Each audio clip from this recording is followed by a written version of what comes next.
Para pengunjung yang terhormat, selamat datang di Rumah Sakit Umum Puri Raharja.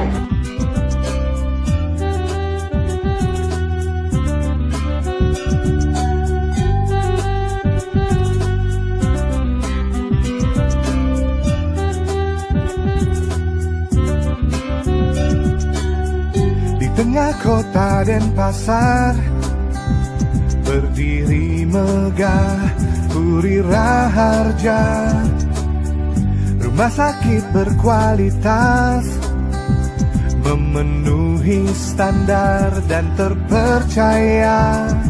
Tenaga kesehatan profesional yang siap layani Anda. Rumah sakit Puri Raharja, rumah sakit pilihan kita. Rumah sakit Puri Raharja, rumah sakit kita semua yang menjadi sahabat hidup sehat.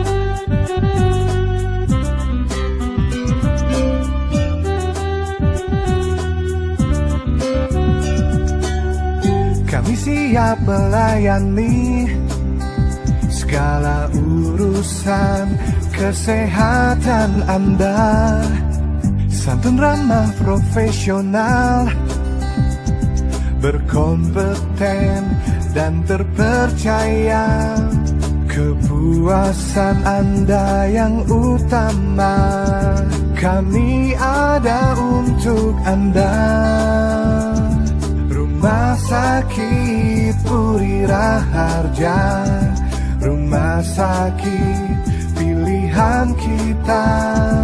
Rumah sakit Puri Raharja, rumah sakit kita semua yang menjadi sahabat hidup sehat.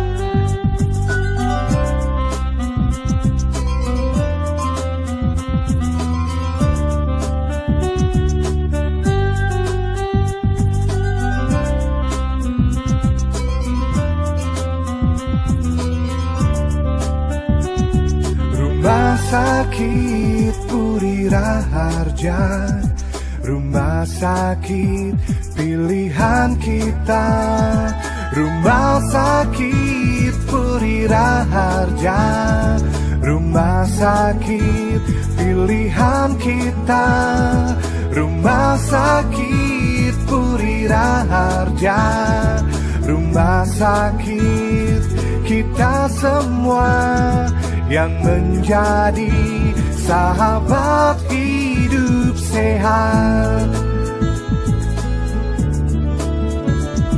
Yang menjadi sahabat hidup sehat. Sahabat kita RS Puri Raharja.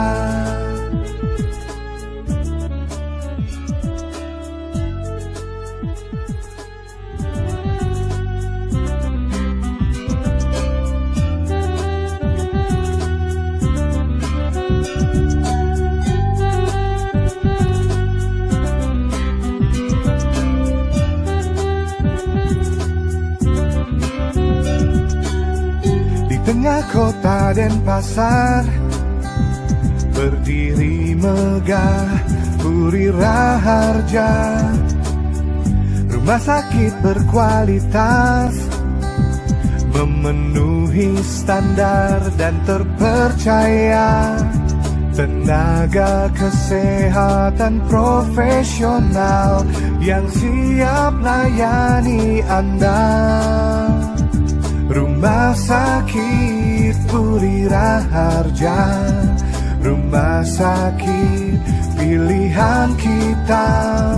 Rumah sakit Puri Raharja, rumah sakit kita semua yang menjadi sahabat hidup sehat.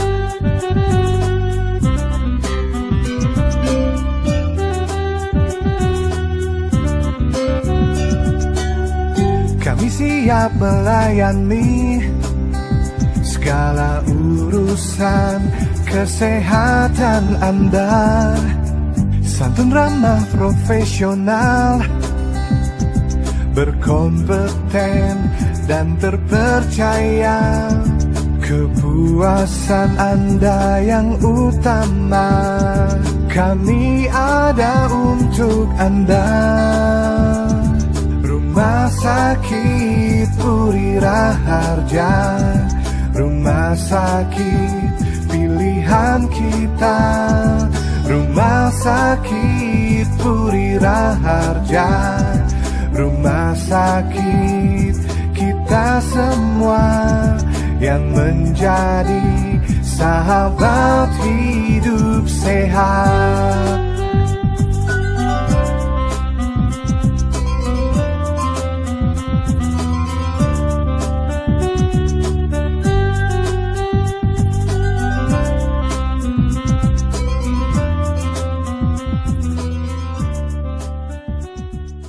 Selamat siang, selamat bergabung pada acara kegiatan webinar pada siang hari ini. Perkenalkan, saya Dr. Artini. Hari ini akan memandu kegiatan webinar pada siang hari ini. Sebelumnya, saya izin menyampaikan bahwa webinar ini selain bisa diakses melalui Zoom, akan bisa diakses melalui link video YouTube yang sudah di-share pada kolom chatroom. Dengan rasa hormat, izinkan saya menyapa Bapak Direktur Utama Rumah Sakit Umum Puri Raharja yang diwakili oleh Direktur Pelayanan, Keperawatan dan Marketing, Dr. Ana Agung Madena Radipa Mars. Yang terhormat, baik, selamat pagi Dokter. Yang terhormat, dua narasumber kita, Dr. Pande Made Kardisuteja dan Dr. Iwayan Yudiana, spesialis urologi, konsultan onkologi. Dr. Ketut Anom Ratmaya, SPB Mars, selaku moderator. Kepada perwakilan dari PD Astelas yang telah mensponsori kegiatan webinar pada siang hari ini, serta teman-teman dokter dan perawat yang sudah bergabung pada siang hari ini. Sebelumnya, izinkan saya menyampaikan salam. Om Swastiastu, Assalamualaikum warahmatullahi wabarakatuh, salam sejahtera, salam namo buddhaya, salam kebajikan. Puji dan syukur saya panjatkan kehadapan Tuhan Yang Maha Esa, karena berkat anugerahnya kita bisa berkumpul dalam webinar pada siang hari ini. Adapun topik dari webinar pada siang hari ini adalah Prostat in Clinical Practice. Adapun susunan acara pada siang hari ini, yaitu dimulai dengan pembukaan, kemudian mendengarkan lagu Indonesia Raya, dilanjutkan dengan sambutan dari Bapak Direktur Utama Rumah Sakit Umum Puri Raharja, yang diwakili oleh Direktur Pelayanan, Keperawatan dan Marketing, dilanjutkan dengan pembukaan dari moderator, dilanjutkan dengan sesi pemaparan materi, kemudian dilanjutkan dengan sesi diskusi dan tanya jawab, kemudian ditutup dengan penutupan. Baiklah, acara selanjutnya yaitu mendengarkan lagu Indonesia Raya.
Baiklah, acara selanjutnya adalah sambutan dari Bapak Direktur Utama Rumah Sakit Umum Puri Raharja yang diwakili oleh Direktur Pelayanan, Keperawatan, dan Marketing.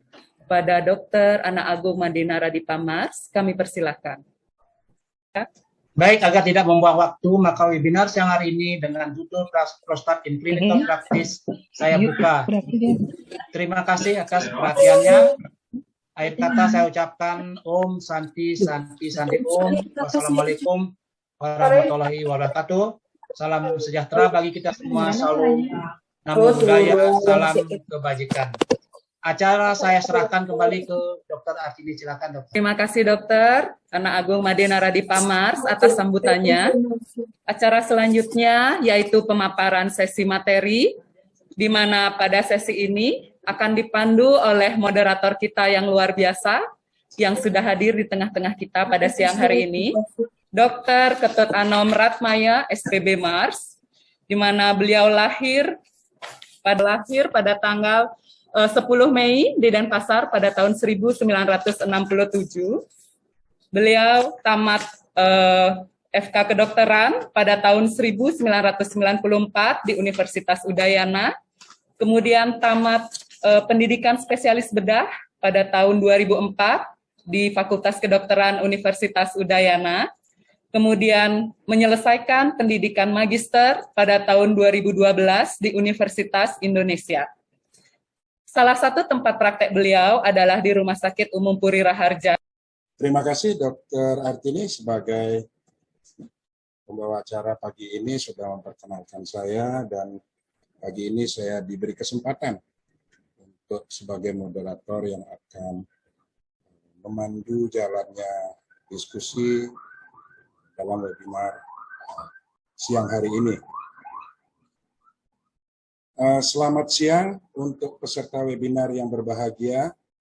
Salam sehat, tentunya siang ini dalam kondisi yang sehat dan siap untuk bersama-sama kita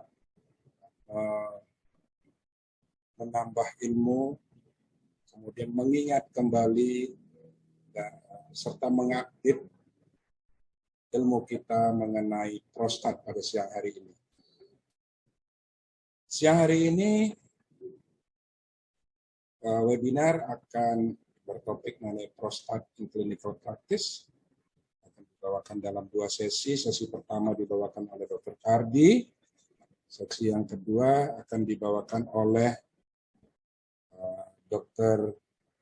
Yudiana. Untuk sesi pertama, Dr. Kardi akan membawakan mengenai Lutz and benign prostate enlargement. Sedangkan sesi kedua akan dibawakan oleh Dr. Yudiana dengan awareness about prostate cancer. Saya akan memandu acara webinar hari ini dengan rule pembicara sesi pertama akan mendapatkan kesempatan 30 menit, kemudian dilanjutkan dengan sesi kedua selama 30 menit. Selanjutnya acara tanya jawab selama 30 menit. Untuk pertanyaan itu bisa melalui chat room. Jadi selama proses pemaparan silakan dilakukan pertanyaan mengenai hal-hal yang belum jelas atau perlu didiskusikan. Kita akan mulai dari sesi pertama ini mengenai Lutz and benign prostate enlargement oleh Dr. Kardi. Saya akan bacakan kurikulum vitae beliau. Dr. Pande Made Kardi Suteja, lulus S1 pendidikan di FK Universitas Indonesia tahun 92, kemudian menyelesaikan spesialis urologi di FK UI 2001. Saat ini beliau sebagai konsultan di Rumah Sakit, lulus S1 pendidikan di FK Puri Raharja, konsultan urologi tahun 92 di Rumah Sakit Umum Puri Raharja. Untuk Dr. Kardi, saya persilakan UI 2001, untuk mempersiapkan Saat ini dan beliau memberikan sebagai materi yang akan konsultan dibawakan. di rumah sakit. Saya mengingatkan untuk waktu 30 menit untuk Dr. Kardi. Terima kasih. Silakan Dr. Kardi.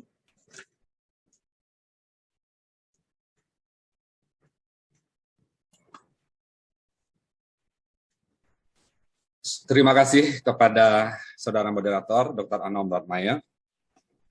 Pada kesempatan ini, saya juga ingin mengucapkan selamat ulang tahun kepada Rumah Sakit Puri Raharja yang ke-30, dan juga saya ingin mengucapkan terima kasih kepada sponsor Astellas yang sudah bersedia menjadi sponsor acara ini dan melancarkan semua acara ini. Saya akan menyampaikan presentasi ini dengan menampilkan beberapa slide. Om Swastiastu, Namo Buddhaya, Assalamualaikum warahmatullahi wabarakatuh, salam sejahtera untuk kita semua. Saya akan berbicara tentang gejala saluran kemih bawah dan pembesaran prostat jinak. Kita mulai dulu dari proses kencing. Kontrol pengisian urin pada kandung kemih dan pengosongan kandung kemih dilakukan oleh pusat refleks di sumsum tulang belakang dan oleh pusat berkemih di otak besar. Semua sistem saraf otonom, simpatis ataupun parasimpatis, dan sistem saraf somatik terlibat. Sistem parasimpatis dan neurotransmitter asetilkolin adalah kunci untuk mengontrol kontraksi kandung kemih. Eksitasi saraf panggul merangsang pelepasan asetilkolin yang bekerja pada reseptor kolinergik, muskarinik dan nikotinik yang didistribusikan ke seluruh detrusor dan menyebabkannya berkontraksi. Sistem simpatis dan neurotransmitter noradrenalin dapat mencegah kontraksi kandung kemih selama fase pengisian. Simulasi saraf hipogastrik membuat kontraksi sphinkter internal di leher kandung kemih sehingga membantu mempertahankan kontinensia selama pengisian kandung kemih. Serabut somatik berjalan di nervus pudendus dan pusat berkemih sakral ke dasar panggul dan sphinkter eksterna. Eksitasi nervus pudendus menyebabkan kontraksi voluntar sphinkter eksterna dan penghentian berkemih. Selama pengisian kandung kemih, impuls penghambatan dari pusat berkemih di otak besar ditransmisikan ke pusat berkemih sakral untuk mencegah eksitasi saraf panggul dan menekan kontraksi detrusor. Selama pengisian, saraf hipogastrik dirangsang, detrusor relaksasi dan menyebabkan sphinkter internal berkontraksi. Berkemih voluntar melibatkan aktivasi neuron motorik di medula spinalis sakral yang merangsang serabut saraf parasimpatis pada saraf panggul yang menginduksi kontraksi detrusor dan berkemih. Pada saat yang sama, impuls yang dihantarkan sepanjang nervus pudendus menghambat kontraksi sphinkter eksterna sehingga relaksasi dan tidak lagi mencegah berkemih.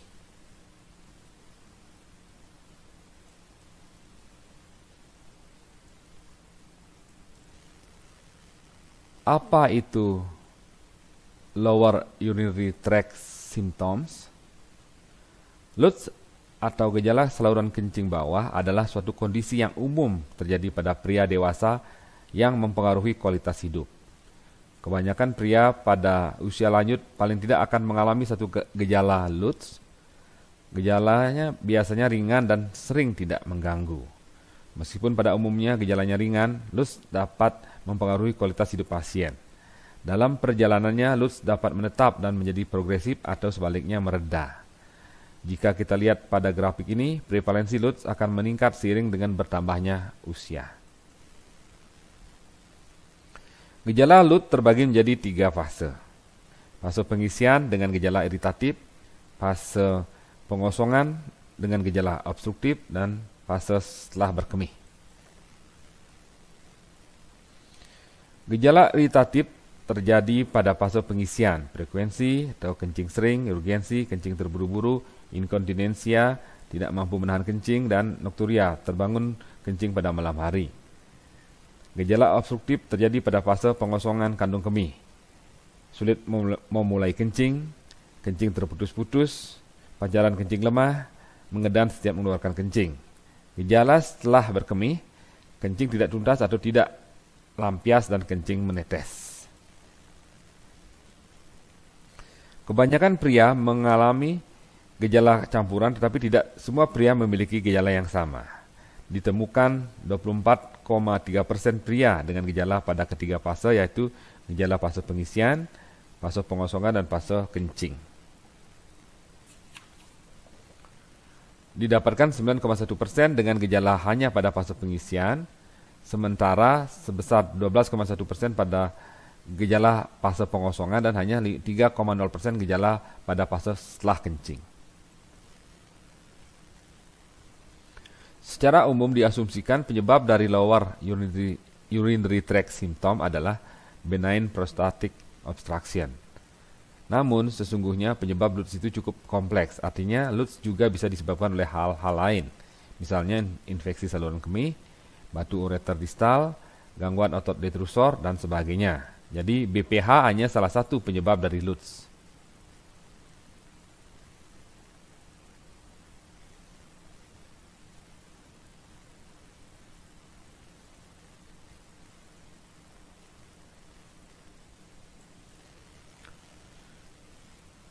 BPH adalah diagnosis histopatologi yang artinya terjadi peningkatan jumlah sel epitel dan stroma prostat atau adanya hiperplasia sel-sel stroma dan sel epitel kelenjar prostat. Banyak faktor yang diduga berperan dalam pertumbuhan jinak kelenjar prostat.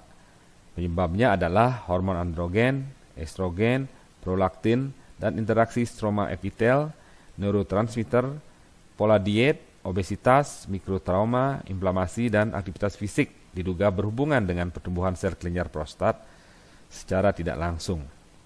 Faktor-faktor tersebut mampu mempengaruhi sel prostat untuk sintesis growth factor yang selanjutnya berperan dalam memacu terjadinya proliferasi sel kelenjar prostat. Pada dasarnya BPH tumbuh pada pria menjelang usia tua dan memiliki testis yang masih menghasilkan testosteron. BPH terjadi sekitar 70% pada pria berusia 60 tahun ke atas. Angka ini akan meningkat hingga 90% pada pria berusia di atas 80 tahun ke atas. Berikut adalah diagram sederhana yang bisa memberikan gambaran tentang hubungan LUTS, BPH, BPE, BOO.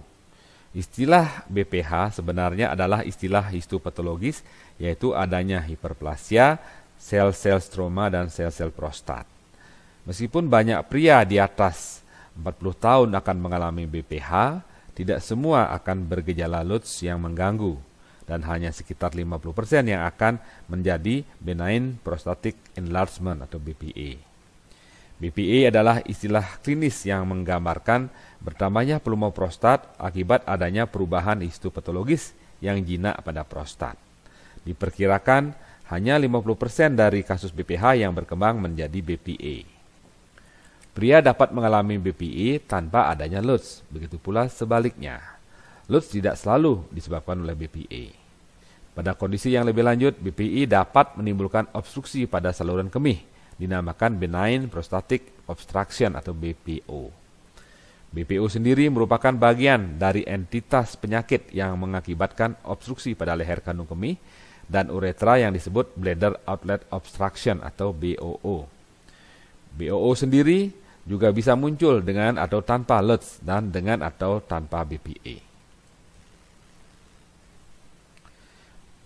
Pada BPH ada dua komponen yang berperan untuk terjadinya obstruksi, yaitu komponen mekanik yang terjadi akibat pembesaran volume prostat itu sendiri, dan komponen dinamis yaitu kontraksi otot polos pada prostat, yaitu uretra dan bladder neck. Kedua hal ini akan bermanifestasi menjadi gejala obstruksi. Adanya obstruksi yang berkelanjutan akan berdampak pada buli-buli, akan terjadi hipertrofi pada dinding buli-buli dan peningkatan kolagen sehingga menyebabkan penurunan komplain buli, menyebabkan instabilitas detrusor yang pada akhirnya akan menimbulkan gejala iritatif. Bagaimana menegakkan diagnosis pada pria dengan LUTS? Untuk mendiagnosis LUTS pada pria mulai dari memberikan kuesioner gejala, dalam hal ini IPSS atau International Prostate Symptom Score. Dilakukan pemeriksaan fisik urologi yang terarah, terutama pemeriksaan colok dubur. Pemeriksaan urinalisis untuk mencari ada tidaknya infeksi saluran kemih. hematuri, dan diabetes. Pemeriksaan darah untuk menilai penurunan fungsi ginjal, ada tidaknya peningkatan PSA, prostat spesifik antigen.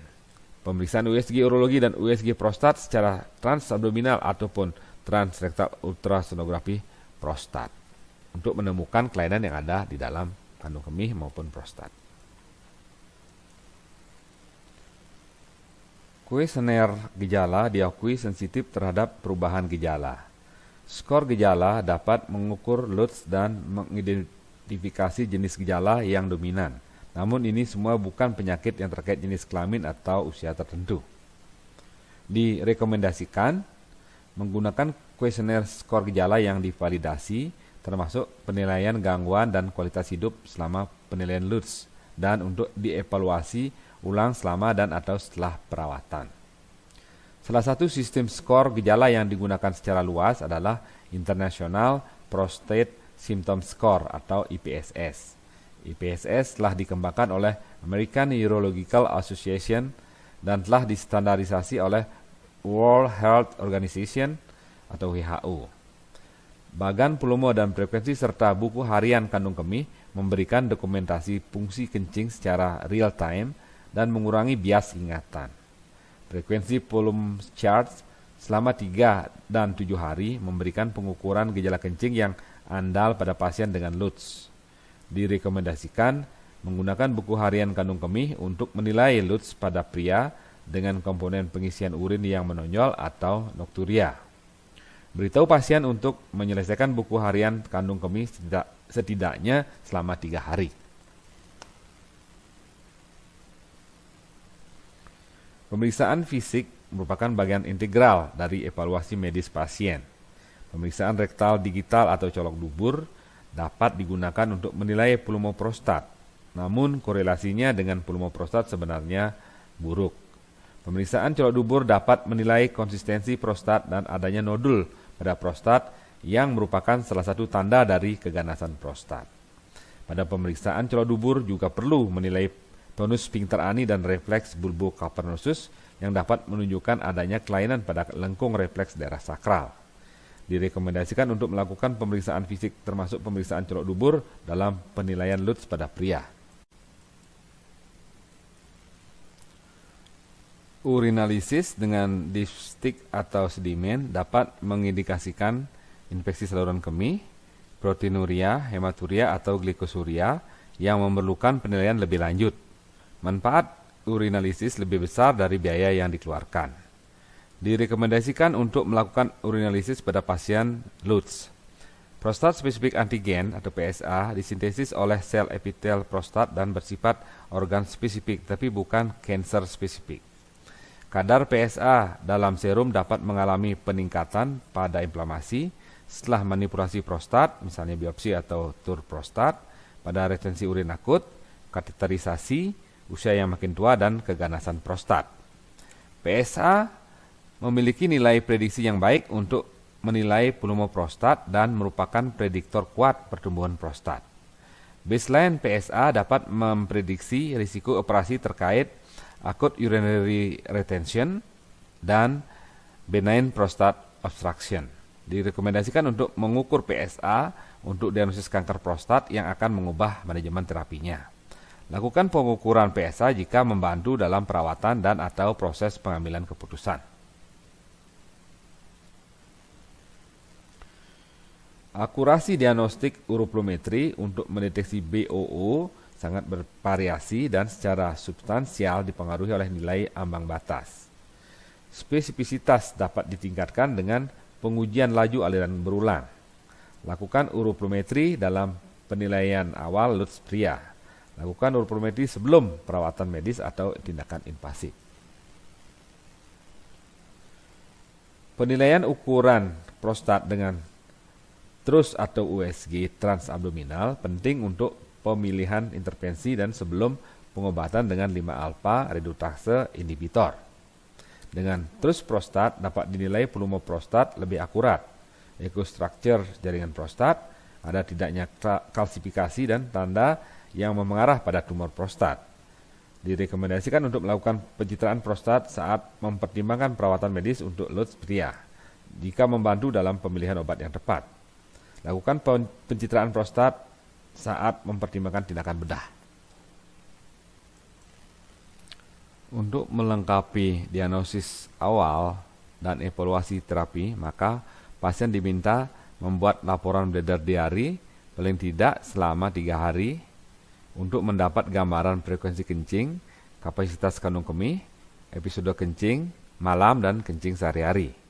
Pemeriksaan uroplometri menilai pancaran kencing secara objektif, bisa menilai maksimal flow rate atau Kmax dan menilai compliance kandung kemih, sekaligus untuk menilai post-void residual urin.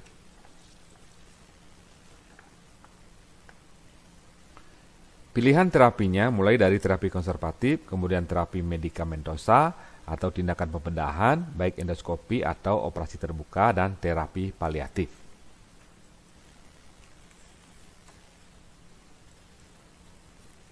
Berdasarkan skor IPSS, maka untuk kategori ringan dengan skor kurang dari 7 cukup dilakukan terapi konservatif, yaitu observasi tanpa obat.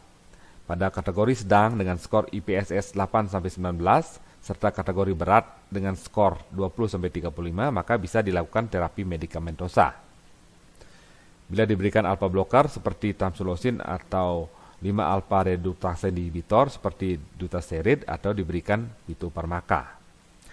Bila dengan terapi medikamentosa gagal, tentu mesti dirujuk ke urologi untuk bisa dilakukan pemeriksaan lebih lanjut seperti uroplometri, USG urologi, volume residual urin untuk menentukan indikasi tindakan bedah minimal invasif seperti TUR-P atau invasif dengan operasi terbuka prostatectomy transfisika atau prostatectomy retropubik.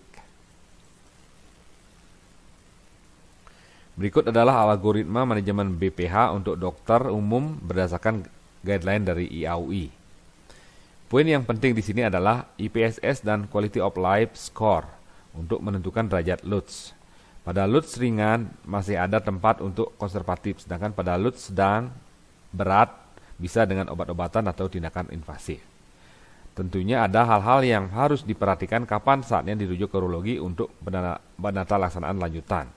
Pada pemeriksaan colok dubur, curiga ganas, PSA lebih dari 4, adanya hematuri, kencing disertai nyeri, adanya kelainan neurologis, kandung kemih teraba, fungsi ginjal abnormal, terdapat riwayat operasi urologi atau riwayat penyakit urologi sehingga perlu dirujuk ke dokter urologi.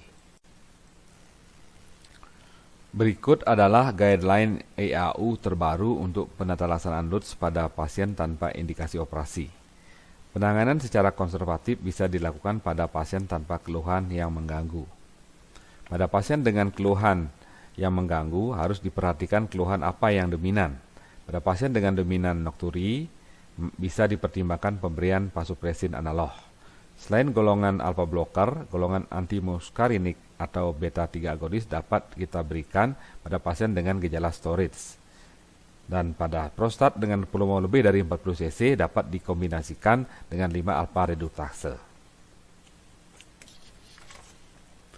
Tentunya pemilihan pengobatan selain berdasarkan asesmen kita terhadap pasien juga harus berdasarkan preferensi pasien terhadap obat-obatan, ekspektasi pasien, dan perhatian terhadap efek samping obat.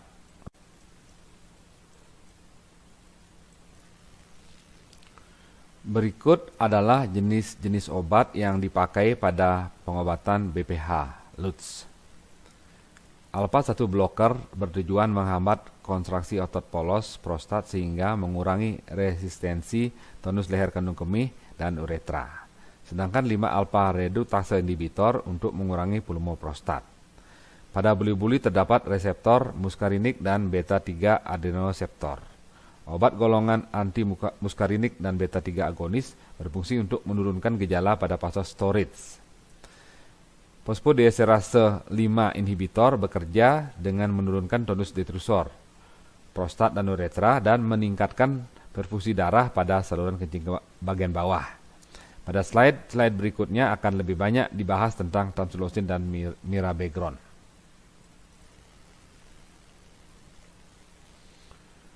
Dapat kita lihat di sini bahwa alpha blocker direkomendasikan pada pasien dengan LUTS sedang sampai berat.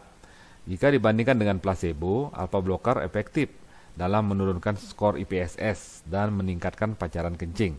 Namun harus diperhatikan juga efek sampingnya seperti hipotensi atau gangguan ejakulasi dan risiko terjadinya intraoperatif Puppy Iris Syndrome.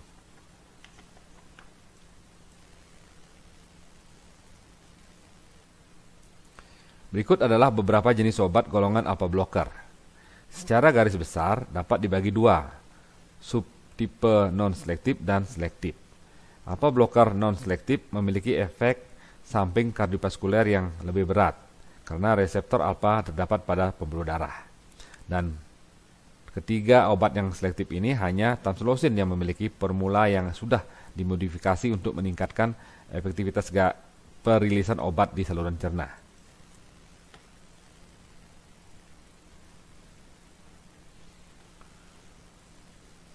Berikut adalah meta-analisis yang membandingkan tamsulosin dengan obat alpha-1 blocker lain yaitu tirazosin, doxazosin, naftovidil, dan sildadosin. Dalam hal efikasi, semua obat tersebut memiliki efikasi yang sama baiknya. Namun jika dilihat dari angka efek samping, tamsulosin memiliki angka yang lebih rendah. Berikut adalah penelitian tahun 2011 di Jepang yang membandingkan tamsulosin dengan sildadosin pada pasien BPH. Penelitian ini membagi pasien menjadi dua kelompok, di mana satu grup mendapat terapi tamsulosin 1 kali 0,2 mg selama 4 minggu dan dilanjutkan dengan sildadosin 2 kali 4 mg selama 4 minggu. Dan satu grup mendapat terapi sildadosin yang dilanjutkan dengan tamsulosin. Primary endpoint-nya adalah obat mana yang menjadi pilihan pasien. Hasilnya menunjukkan bahwa dari kedua grup dan total populasi pasien, lebih banyak pasien memilih tamsulosin dibandingkan dengan sildadosin.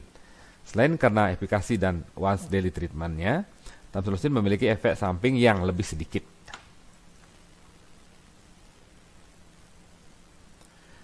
Bagaimana efikasi dan keamanan pemberian tamsulosin jangka panjang? Seperti kita ketahui, pasien BPH adalah pasien usia lanjut yang kebanyakan disertai penyakit penyerta seperti hipertensi. Dapat dilihat di sini simptom skor dan Kimex yang mengalami perbaikan, yaitu penurunan skor dan peningkatan Kimex. Setiap tahunnya terjadi perbaikan dari parameter ini dan terus bertahan sampai masa pengamatan 6 tahun. Kejadian efek samping pada pasien dengan penyakit penyerta tidak berbeda dengan pasien yang tanpa penyakit penyerta. Karena tamsulosin selektif terhadap reseptor subtipe 1A, maka risiko efek samping kardiovaskular lebih kecil dan interaksi dengan obat-obatan antihipertensi juga lebih sedikit.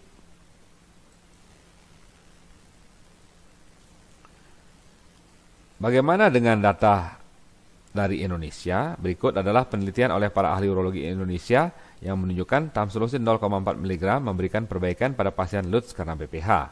Parameter yang digunakan adalah IPSS score, Quality of Life score, Kimex, dan Phosphate residual urine yang mengalami perbaikan secara signifikan.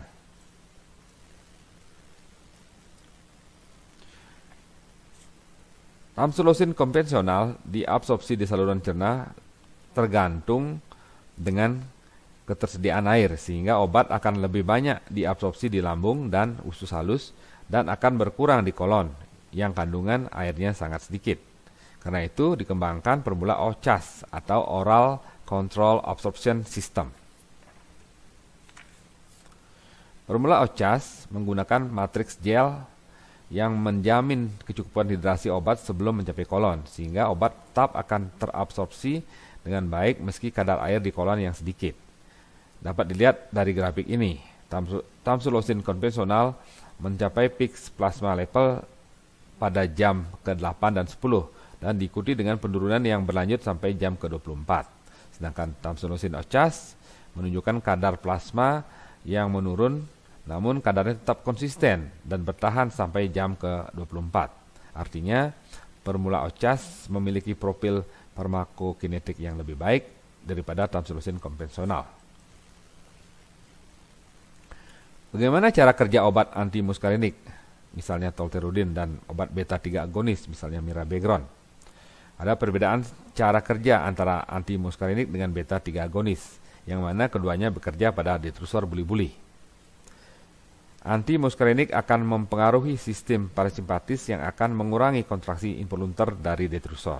Sedangkan beta-3 agonis akan bekerja pada sistem simpatis dengan berikatan dengan reseptor beta yang akan meningkatkan relaksasi detrusor. Kedua obat ini akan memperbaiki gejala storage dengan memperpanjang fase pengisian buli-buli, meningkatkan kapasitas pengisian buli-buli, dan menambah interval waktu antar miksi.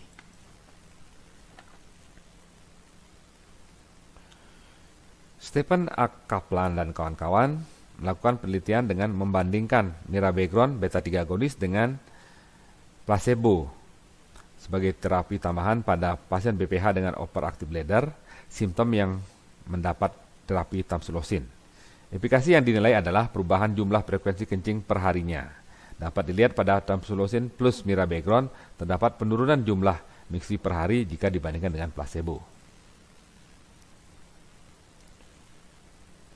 Terapi kombinasi pada BPH LUTS meliputi alpha-1 blocker dengan 5 alpha reduktase inhibitor dan alpha-1 blocker ditambah antimuskarinik. 5 alpha reduktase inhibitor seperti finasteride atau dutasteride ditambahkan pada pasien BPH yang memiliki risiko progresi, yaitu pada volume prostat lebih dari 40 cc. Penambahan 5 alpha reduktase inhibitor dapat mengurangi risiko terjadinya retensi urin akut.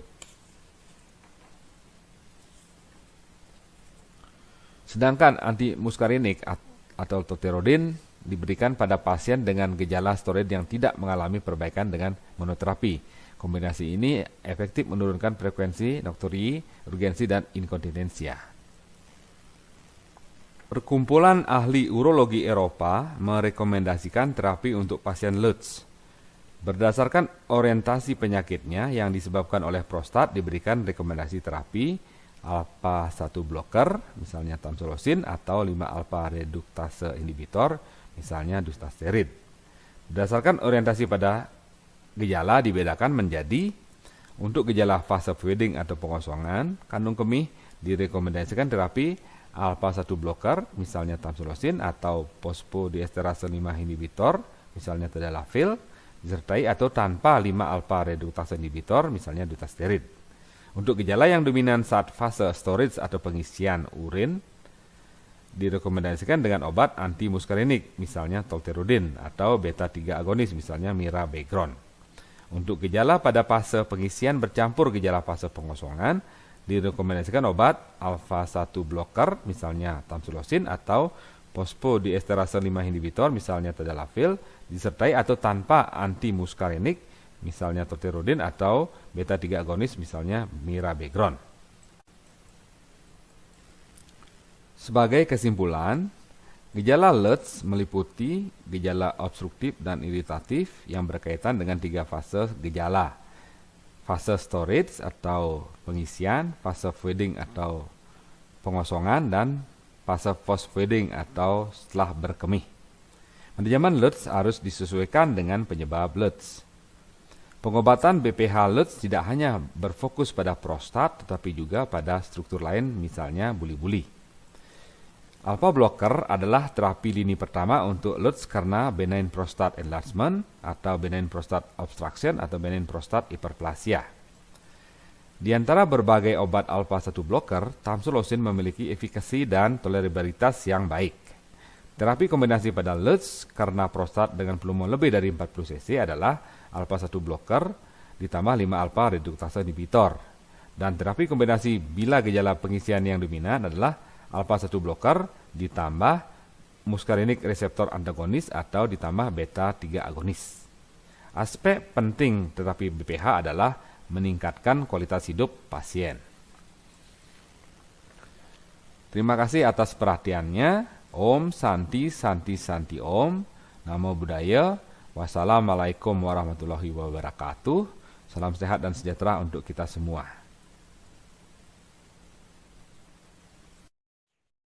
Terima kasih Dr. Kardi sudah membawakan mengenai LUTS dan benign prostate enlargement.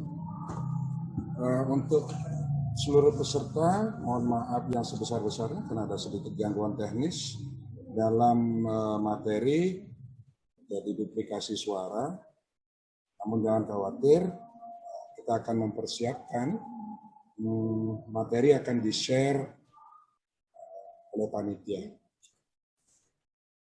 Kita lanjutkan kepada pembicara sesi kedua, Dr. Wayan Yudiana akan membawakan mengenai kewaspadaan keganasan pada prostat atau awareness about prostate cancer. Dr. Wayan Yudiana menyelesaikan pendidikan kedokteran umum Universitas Udayana, kemudian melanjutkan pendidikan spesialis urologi di Universitas Airlangga. Beliau juga adalah konsultan onkologi urologi. Kita akan mulai untuk Dr. Wayan Yudiana. Saya persilakan membawakan materi. Saya ingatkan untuk waktu 30 menit ke depan. Terima kasih. Silakan Dr. Wayan. Ya, tes. Apa suara sudah kedengaran, Dr. Anom? Good. Oke, terima kasih Dr. Anom selaku moderator. Terima kasih juga kepada pihak Rumah Sakit Umum Puri Raharja yang dalam rangka ulang tahun ke-30 sudah bisa menyelenggarakan webinar pada siang hari ini, dan terima kasih kepada Astellas selaku pendukung acara webinar ini.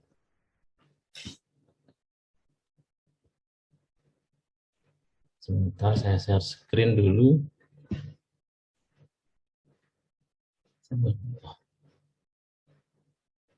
Tidak bisa ya, hostnya bisa ke saya ya untuk share screen-nya. Tolong dibantu. Oke. Ya, apa sudah kelihatan, Dr. Anam? Sudah. Silakan dimulai, Dr. Wayan. Ya, selamat siang, Om Swastiastu, salam sehat dan salam sejahtera untuk kita semua.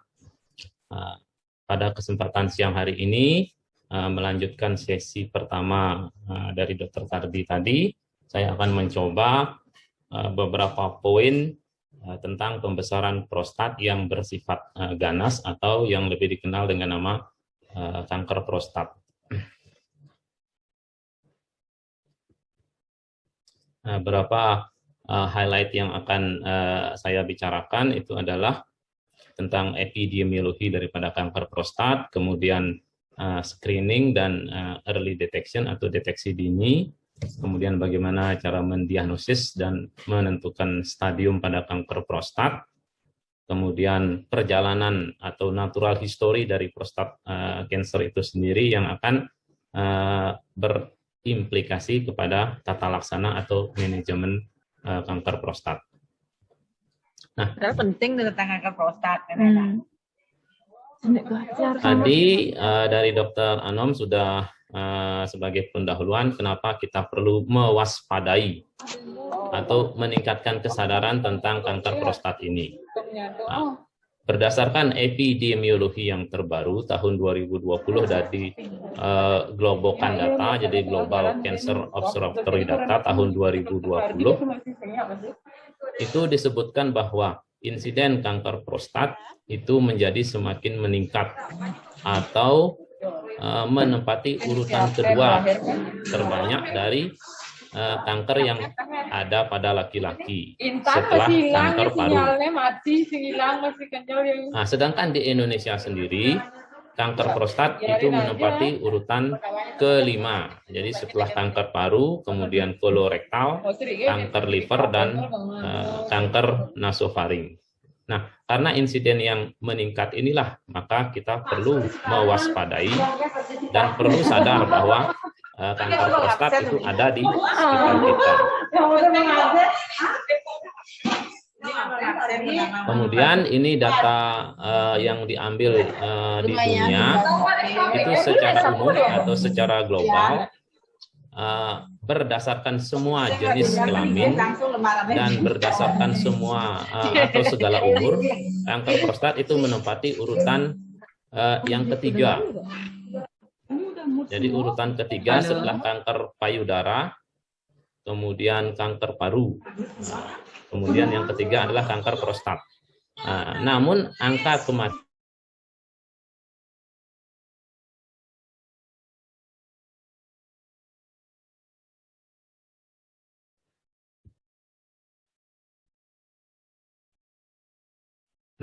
kematian atau mortalitasnya itu ternyata menempati urutan ke-8. Jadi ada beberapa kanker yang insidennya lebih jarang, seperti misalnya kanker pankreas atau kanker esofagus, namun memiliki atau menempati angka kematian yang lebih sering jika dibandingkan dengan kanker prostat. Nah, bagaimana dengan di Indonesia? Nah,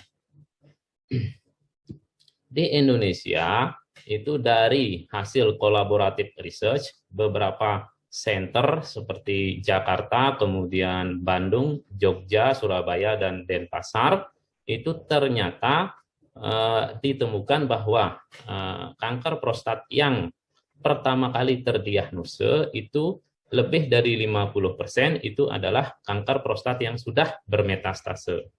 Ini berbanding terbalik dengan beberapa negara Asia, terutama negara Asia yang sudah maju seperti Jepang, Taiwan, kemudian Hong Kong, Singapura, itu kanker prostat yang bermetastase itu ditemukan kurang dari 30%. Jadi sebagian besar atau lebih dari 70% itu adalah kanker prostat terlokalisir. Ini yang berwarna biru. Sedangkan di Indonesia, kanker prostat yang terlokalisir atau yang stadium awal itu kurang dari 40%. Nah, banyaknya kanker prostat yang bermetastase pada diagnosa awal ini akan menimbulkan impact. Antara lain, treatment yang diperlukan itu menjadi lebih banyak atau multimodal treatment. Di samping itu memerlukan pendekatan multidisiplin. Jadi tidak hanya urologi saja, namun bekerja sama dengan beberapa disiplin ilmu seperti misalnya hemato-onkologi, kemudian onkologi radiasi, termasuk tim paliatif, kemudian akut pain service atau APS, gizi klinik, sehingga dengan treatment yang multimodal dan pendekatan yang multidisiplin tentunya akan menyebabkan high cost atau biaya yang lebih tinggi. Akhirnya akan berdampak kepada angka harapan hidup dan kualitas hidup yang lebih jelek. Nah, ini data tentang kanker prostat di Indonesia, itu secara keseluruhan berdasarkan semua jenis kelamin dan umur itu menempati urutan ke-11, sedangkan angka kematiannya menempati urutan yang ke-13. Nah, bagaimana cara kita menurunkan penemuan pasien-pasien kanker prostat yang sudah metastase? Nah, tentunya di sini adalah screening dan deteksi dini itu menjadi jawabannya. Namun, pada beberapa kepustakaan dan penelitian, screening untuk prostat cancer itu masih menjadi topik yang kontroversi. Nah, kenapa seperti itu? Nah, pada awal daripada screening atau usaha screening dengan melakukan pemeriksaan colok dubur dan PSA, itu ditemukan bahwa dengan screening yang agresif, itu penemuan kanker prostat stadium awal atau kanker prostat yang terlokalisir menjadi meningkat. Nah, sehingga angka harapan hidup pasien dianggap lebih lama. Namun dari penelitian atau randomized clinical trial, dengan peningkatan prostat cancer yang stadium awal atau terlokalisir, itu ternyata tidak memberikan keuntungan secara survival. Nah, untuk deteksi dini sendiri, beberapa guideline itu merekomendasikan strategi atau cara dengan melakukan perhitungan risk factor, antara lain usia, kemudian riwayat keluarga, ras, beberapa pemeriksaan seperti PSA, colok dubur, dan ultrasonografi transrektal. Nah, saat ini pemeriksaan untuk germline atau pemeriksaan genetik itu disarankan terutama pada kanker prostat yang agresif. Nah, ini adalah salah satu penelitian di Indonesia untuk memvalidasi apa yang disebut Indonesia Prostate Cancer Risk Calculator. Beberapa variabel yang dipakai untuk menentukan atau untuk memprediksi seseorang itu terkena prostat kanker itu adalah usia, kemudian nilai daripada PSA, volume prostat, dan hasil pemeriksaan colok dubur atau digital rectal examination. Nah, di sini aplikasinya tinggal memasukkan data berdasarkan 4 variabel tadi. Nah, sebagai contoh, di sini dicoba untuk memasukkan data yang sama pada 3 variabel, yaitu nilai PSA, kemudian usia, dan volume prostat. Namun, data yang berbeda itu adalah pada pemeriksaan colok dubur. Apabila pemeriksaan colok duburnya normal, maka probability atau kemungkinan menderita prostat cancer itu 2,8. Namun apabila pemeriksaan colok duburnya abnormal, misalnya prostatnya keras atau ada nodul, maka probability untuk menderita prostat cancer menjadi naik, yaitu sekitar 60%. Nah, dari penelitian ini menyebutkan bahwa risk kalkulator itu memiliki sensitivitas dan nilai spesifitas yang tinggi, yaitu di atas 80%. Nah, apa saja faktor risiko yang perlu diwaspadai? Nah, faktor risiko yang sudah established, artinya yang sudah bisa dipastikan sebagai risiko untuk menderita kanker prostat adalah usia dan faktor genetik atau riwayat keluarga. Semakin tinggi usia, maka risiko untuk terkena kanker prostat semakin tinggi. Disebutkan bahwa usia di bawah 50 tahun hanya 5% kemungkinan menderita kanker prostat. Namun apabila usia di atas 80 tahun, maka 80% itu ada risiko untuk menderita kanker prostat. Faktor keluarga atau riwayat keluarga yang menderita kanker prostat, nah, itu juga sudah established bisa meningkatkan resiko seseorang terkena kanker prostat. Nah, faktor-faktor lain seperti metabolic syndrome, kemudian faktor lingkungan dan diet itu masih menjadi kontroversi. Jadi beberapa penelitian itu menyebutkan belum bisa mendukung atau memastikan bahwa faktor-faktor tersebut bisa menjadi pemicu timbulnya kanker prostat atau sebaliknya bisa mencegah terjadinya kanker prostat.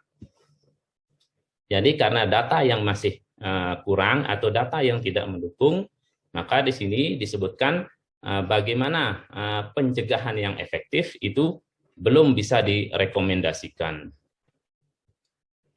Ini adalah guideline dari EAU atau Perkumpulan Urologi Eropa tentang screening dan deteksi awal. Disebutkan bahwa apabila kita ingin menganjurkan pasien untuk melakukan tes PSA, maka wajib dilakukan konseling tentang keuntungan dan kerugian dan apa efek yang ditimbulkan apabila dilakukan pemeriksaan PSA dan hasil PSA yang didapat.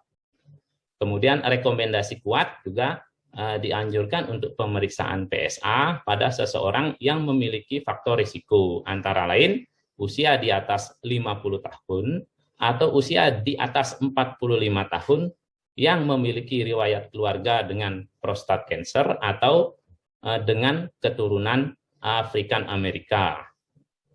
Nah, pemeriksaan PSA dianjurkan lebih muda lagi di atas usia 40 tahun pada mereka yang memiliki gen mutasi breast cancer antigen 2. Nah, untuk prostat cancer diagnosis, ini beberapa atau 2 kasus yang sering kita temukan di praktek atau di poliklinik rumah sakit. Laki-laki usia 62 tahun datang dengan keluhan LUT sedang. Tadi sudah dibahas panjang lebar oleh Dr. Kardi. LUT sedang, tidak ada riwayat keluarga dengan kanker prostat.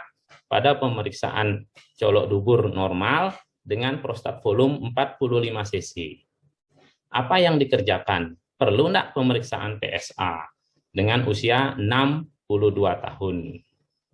Nah, apabila perlu pemeriksaan PSA, maka harus dilakukan konseling terlebih dahulu. Nah, bagaimana jika hasil pemeriksaannya 10 misalnya nanogram per mililiter?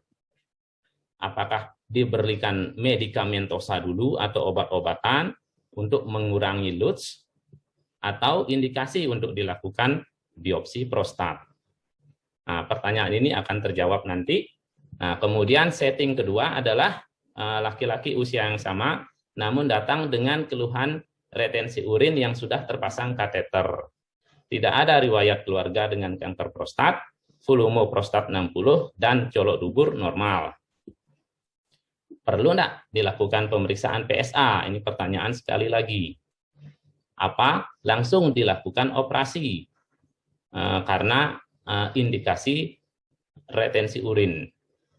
Nah, apabila dilakukan pemeriksaan PSA dan hasilnya naik atau tinggi, misalnya 55, apakah tetap dilakukan operasi TURP atau dilakukan biopsi prostat terlebih dahulu? Nah, ini adalah setting atau kasus yang memang sering kita jumpai. Nah, bagaimana cara kita mendiagnosis seseorang yang kita curigai dengan kanker prostat? Itu sama dengan diagnosis untuk penyakit-penyakit lainnya. Dari hasil pemeriksaan klinis, anamnese, dan pemeriksaan fisik. Pada stadium awal itu umumnya tidak ada gejala. Pada stadium yang lebih lanjut, itu baru menimbulkan gejala-gejala berupa lower urinary tract symptom. Apabila sudah bermetastase, itu biasanya menimbulkan gejala metastasenya, antara lain nyeri tulang atau terjadi paraparese, kelumpuhan akibat penekanan dari spinal cord syndrome atau spinal cord stenosis. Nah, untuk pemeriksaan laboratorium itu bisa dengan menggunakan marker yang lebih spesifik, namun tidak merupakan cancer spesifik. Yang sering digunakan itu adalah prostat specific antigen atau PSA. Sedangkan marker-marker lainnya yang berasal dari urin itu adalah prostat cancer antigen 3. Nah, pemeriksaan imaging atau radiologis standar yang digunakan itu adalah ultrasonografi. Yang dianjurkan itu adalah ultrasonografi transrektal. Namun apabila tidak ada, bisa digunakan transabdominal. Yang sekarang standar dipakai itu adalah multiparametric MRI namanya. Jadi dari sini kita bisa menentukan apakah seseorang itu diindikasikan untuk biopsi atau tidak. Nah, PSA itu sendiri tadi sudah dijelaskan oleh Dr. Kardi, sebenarnya bukan tumor marker yang spesifik. Nah, dia adalah organ spesifik. Jadi bisa meningkat pada semua kelainan yang terjadi pada prostat atau manipulasi pada prostat. Nah, dengan waktu paruh itu antara 2-3 hari. Nah, apa fungsinya waktu paruh ini? Nah, apabila kita melakukan colok dubur, jadi dianjurkan untuk tidak langsung melakukan pemeriksaan PSA, namun ditunggu sampai 3 hari dulu, sampai melewati waktu paruhnya, baru dilakukan pemeriksaan PSA. Ya, dengan tujuan untuk menghindari bias atau bias PSA yang tinggi akibat daripada manipulasi prostat. Nah, dengan cut off point itu adalah 4 nanogram. Namun disebutkan pada beberapa jurnal cut off point ini bisa lebih rendah, antara 2-3 nanogram per mililiter. Nah, ada beberapa derivat PSA yang perlu diperiksa atau diketahui apabila nilai daripada PSA itu berada di daerah abu-abu atau gray area, antara 2-10 nanogram. Antara lain adalah rasio free PSA dengan total PSA, kemudian PSA density namanya, dan PSA velocity. Nah, ini beberapa alat diagnosis, mulai dari pemeriksaan colok dubur, kemudian pemeriksaan ultrasonografi transrektal, dan ini adalah hasil dari pemeriksaan MRI multiparametrik. Nah, ini guideline untuk diagnosis kanker prostat dengan menggunakan prostat biopsi. Jadi sebelum dilakukan biopsi prostat, maka sebaiknya di samping berdasarkan anamnese dan pemeriksaan fisik dan nilai PSA, sebaiknya sebelum dilakukan prostat biopsi dianjurkan pemeriksaan MRI multiparametrik. Nah, dengan multiparametrik MRI, kita bisa menilai skor PIRADS namanya, Prostate Imaging Reporting and Data System. Apabila PIRADS-nya tinggi, 3 ke atas, maka ada indikasi untuk dilakukan prostat biopsi. Nah, apabila PIRADS-nya 2 ke bawah dan secara klinis tidak ada ke arah prostat cancer, maka biopsi tidak dianjurkan atau keputusan itu bersama antara dokter dan pasien. Nah, ini apabila nilai PSA berada pada gray area antara 2 sampai 10 dan pemeriksaan colok dubur normal, maka indikasi daripada biopsi harus berdasarkan perhitungan risk atau faktor risiko dan pemeriksaan imaging antara lain multiparametrik MRI tadi. Nah, prostat biopsi ini penting karena apa? Karena kanker prostat itu umumnya dicurigai atau didiagnosis pertama kali karena kecurigaan ada hasil pemeriksaan fisik colok dubur atau peningkatan PSA. Namun, diagnosa pasti atau definitifnya itu adalah berdasarkan histopatologi yang menunjukkan bahwa di dalam prostatnya itu ada sel-sel adenokarsinoma. Nah, hasil pemeriksaan histopatologi ini berawal dari atau dilakukan melalui biopsi prostat. Nah, di sini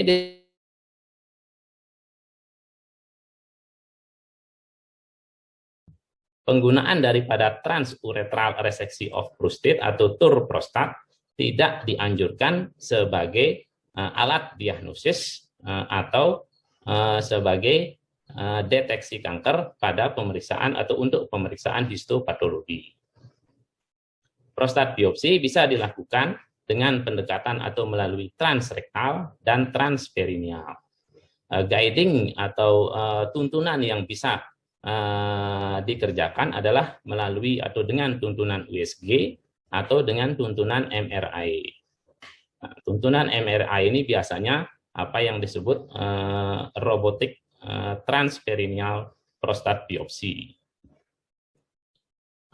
Nah, ini dari pertemuan EAU yang terakhir menyebutkan bahwa untuk inisial diagnosis maka dikerjakan biopsi prostat dengan jumlah 10-12 core atau titik secara sistematik atau random, baik melalui transrektal maupun transperineal pada zona perifер daripada prostat dengan menggunakan guiding ultrasound. Nah, ini adalah alur apabila kita melakukan prostat biopsi baik transperineal atau transrektal. Jadi untuk mengurangi risiko infeksi atau sepsis, maka harus melalui teknik yang asepsis atau steril dan penggunaan antibiotik profilaksis. Dari pemeriksaan biopsi, maka didapatkan diagnosa definitif, yaitu tipe daripada sel kansernya atau adenokarsinoma, dan yang terpenting adalah Gleason score. Jadi ada primary pattern, ada secondary pattern. Jadi minimal harus ada 2 angka, misalnya 1 tambah 2 atau 4 tambah 5.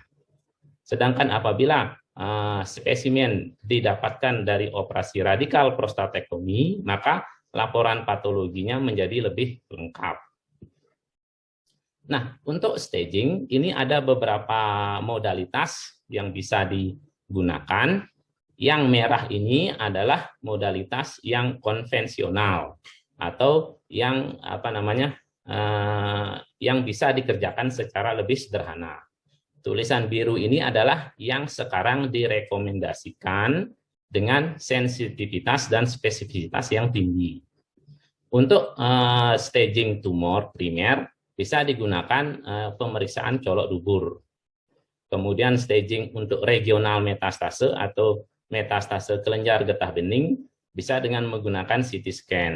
Sedangkan untuk staging distan metastase atau metastase jauh itu bisa menggunakan bone survey atau bone scan karena metastase kanker prostat itu 90% itu ke tulang. Sedangkan untuk metastase visceral bisa menggunakan ultrasonografi abdominal atau CT scan. Nah, MRI dan PET-CT ini yang sekarang direkomendasikan itu bisa untuk menentukan ketiga stadium. Jadi tumor primernya, kemudian metastase regionalnya, maupun metastase jauhnya. Nah, ini secara sederhana dari hasil pemeriksaan colok dubur, itu kita dapatkan kalau tidak ada nodul yang teraba, itu masih tergolong T1. Jadi T1 itu biasanya didapatkan dari atau secara insidental setelah dilakukan tur prostat atau biopsi prostat. Apabila kita mendapatkan atau teraba nodul, itu bisa T2. Nodul bisa pada satu lobus, bisa pada kedua lobus. Apabila kita mendapatkan konsistensi prostatnya keras atau asimetris atau berdungkul, itu biasanya T3 karena tumornya sudah keluar dari kapsul prostat. Apabila prostatnya terfiksir, tidak bisa digoyangkan, kemungkinan tumornya sudah infiltrasi atau invasi ke jaringan sekitarnya, terutama dinding pelvis, termasuk dalam T4. Nah, ini beberapa imaging untuk pemeriksaan atau untuk menentukan stadium, CT scan, kemudian ini adalah PET scan, nah, ini adalah bone scan atau bone scintigraphy untuk melihat bone metastasis. Yang paling sederhana atau yang paling tradisional adalah bone survey atau pemeriksaan radiologi sederhana. Jadi apabila kita melihat atau menemukan gambaran osteoblastik pada bone survey, maka harus dicurigai tumor primernya berasal dari prostat cancer. Nah, tahun 2015 sampai sekarang itu Kemenkes mengeluarkan panduan nasional untuk penanganan kanker. Semua jenis kanker termasuk kanker prostat. Nah, di sini sudah disebutkan atau sudah digambarkan bagaimana algoritma mulai dari prosedur diagnostik, jadi anamnese, pemeriksaan colok dubur, pemeriksaan PSA, kemudian USG, dan akhirnya biopsi prostat. Setelah terdiagnosis adenokarsinoma prostat, maka pasien diklasifikasikan berdasarkan kelompok risiko, namanya risk stratifikasi. Apakah risiko rendah, risiko sedang, tinggi, dan sangat tinggi.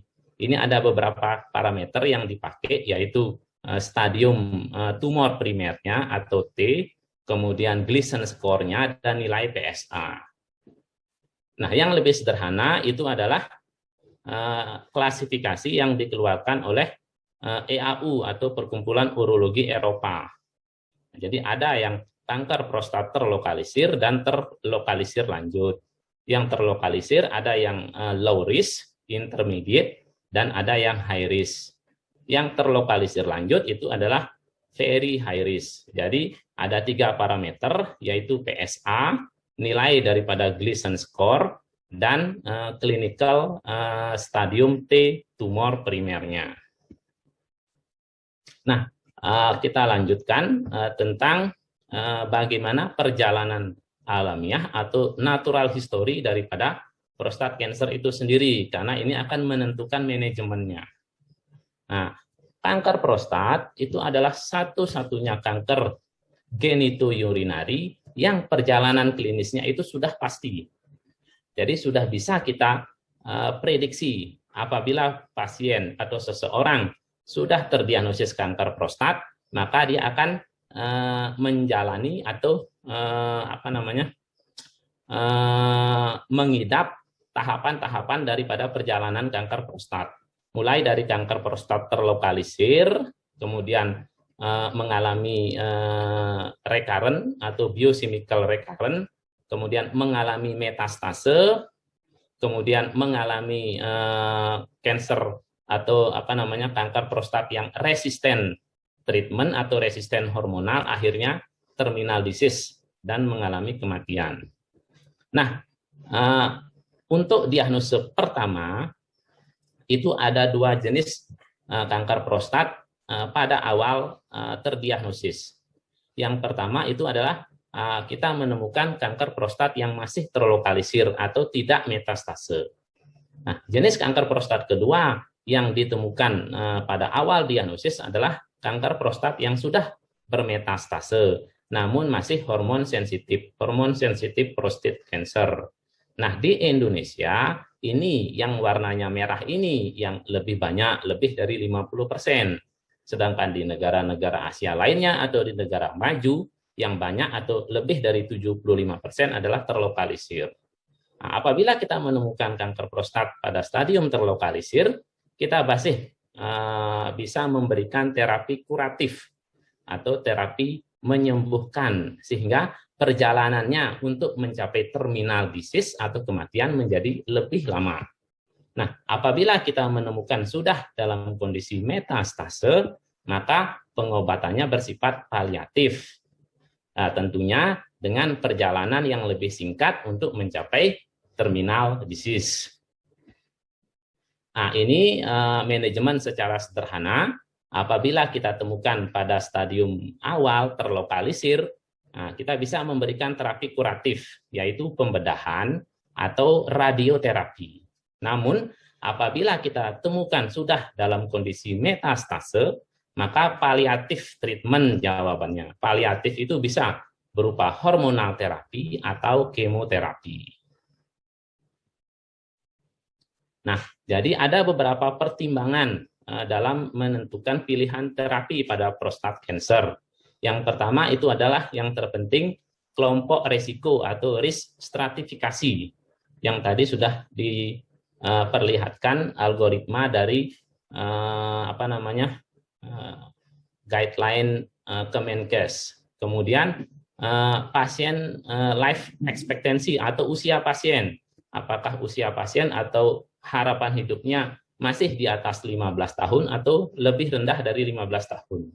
Kemudian status kesehatan pasien termasuk ada tidaknya komorbiditas. Dan yang terpenting juga adalah preference pilihan pasien setelah kita memberikan penjelasan tentang stadium atau risk stratifikasi pasien dan pilihan terapi yang cocok untuk pasien itu sendiri. Nah, ini lanjutannya apabila sudah terdiagnose dan sudah dikelompokkan menjadi risiko rendah, sedang, tinggi, atau sangat tinggi, maka consideration atau pertimbangan berikutnya adalah usia. Nah, ada usia di atas 80 tahun dengan harapan hidup kurang dari 10 tahun, ada usia 70 sampai 80 tahun dan usia kurang dari 70 tahun. Nah, kita melihat bahwa kalau usia pasien kurang dari 70 tahun dengan angka atau usia harapan hidupnya masih di atas 10 tahun, maka terapi yang diberikan itu adalah lebih agresif, yaitu pembedahan, radikal prostatektomi atau radioterapi. Namun apabila usia pasien di atas 80 tahun, maka terapi konservatif yang lebih dipilih, misalnya aktif monitoring atau pemberian hormonal treatment pada yang berisiko tinggi. Nah, di Indonesia bagaimana? Nah, data yang pernah dipublish atau disebutkan bahwa terapi prostat cancer di Indonesia hampir 50% itu adalah terapi hormonal. Terapi hormonal ini ada medical treatment, ada surgical treatment. Nah, ini sesuai dengan epidemiologi yang ditemukan bahwa kanker prostat di Indonesia itu lebih dari 50% adalah kanker prostat yang sudah metastase. Jadi treatmentnya juga hampir 50% itu adalah hormonal treatment. Hanya 15% yang diterapi secara kuratif, baik itu radikal prostatektomi ataupun radioterapi. Ini menunjukkan bahwa angka kuratif treatment itu sangat kecil. Nah, sesuai dengan penemuan kanker prostat yang masih stadium awal, kurang dari 30% di Indonesia. Nah, karena kanker prostat yang ditemukan banyak dalam kondisi metastase, maka treatment sistemik atau terapi sistemik yang biasanya lebih banyak dibahas oleh pasien. Nah, terapi sistemik ini ada yang disebut ADT atau androgen deprivation therapy atau hormonal terapi. Nah, ini sama-sama kita sudah ketahui bahwa ADT itu kerjanya melalui aksis hipotalamus, hipofise, dan gonadal. Nah, apabila pasien sudah resisten dengan terapi hormonal, nah ini karena hormonnya itu sendiri selain dihasilkan oleh testis juga bisa dihasilkan oleh sel tumor itu sendiri, maka ada beberapa generasi hormonal terbaru yang sudah di-approve baik oleh FDA ataupun Balai POM. Nah, ini treatment yang berdasarkan perjalanan alamiah daripada prostat cancer. Apabila pasien dengan kanker prostat itu sudah menjalani lokal terapi seperti operasi ataupun radioterapi, kemudian mengalami biochemical recurrent, di mana PSA-nya mulai meningkat, masih dalam fase hormon sensitif, pada awalnya diberikan hormonal treatment atau ADT.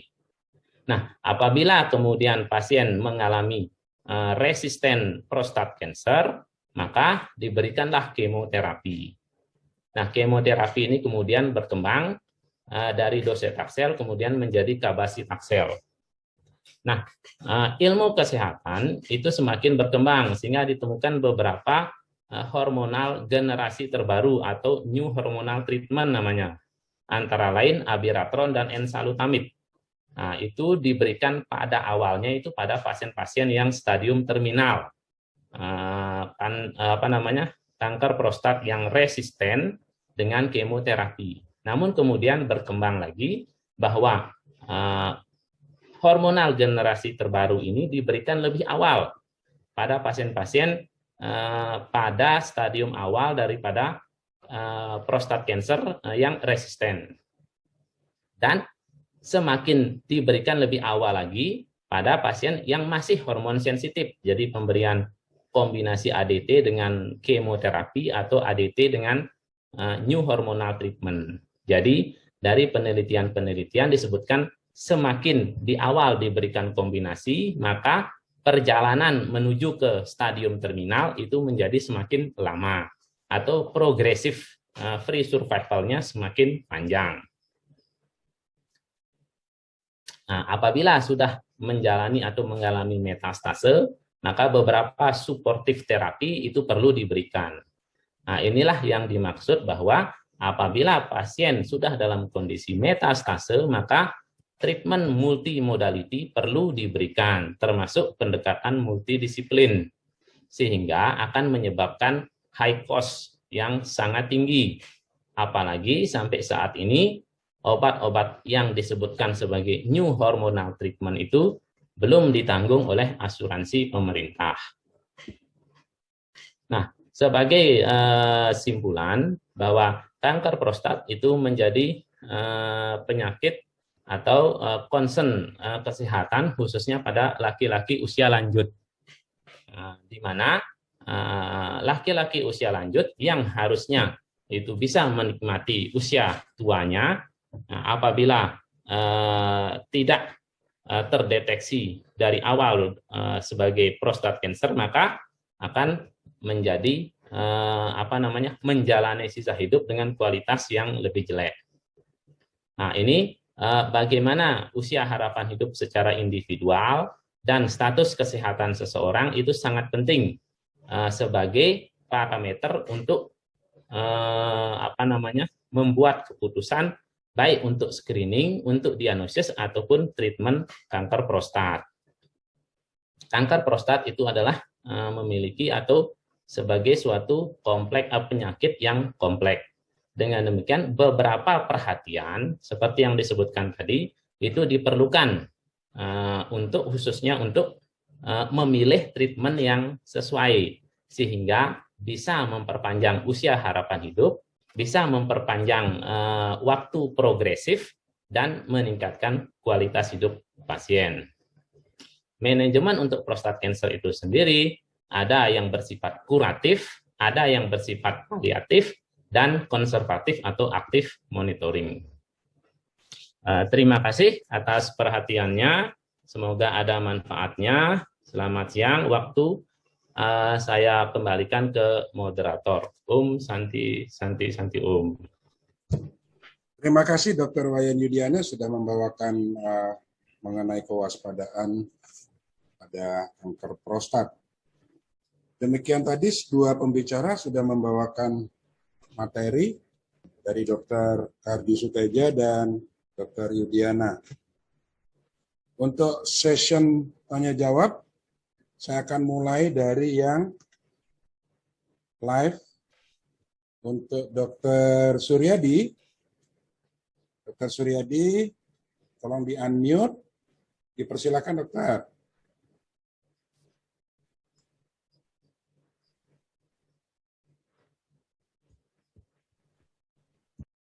Dr. Suryadi,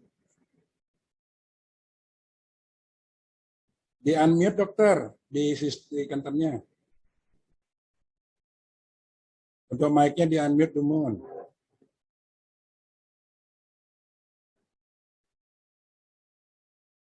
Bisa dibantu, teknisi?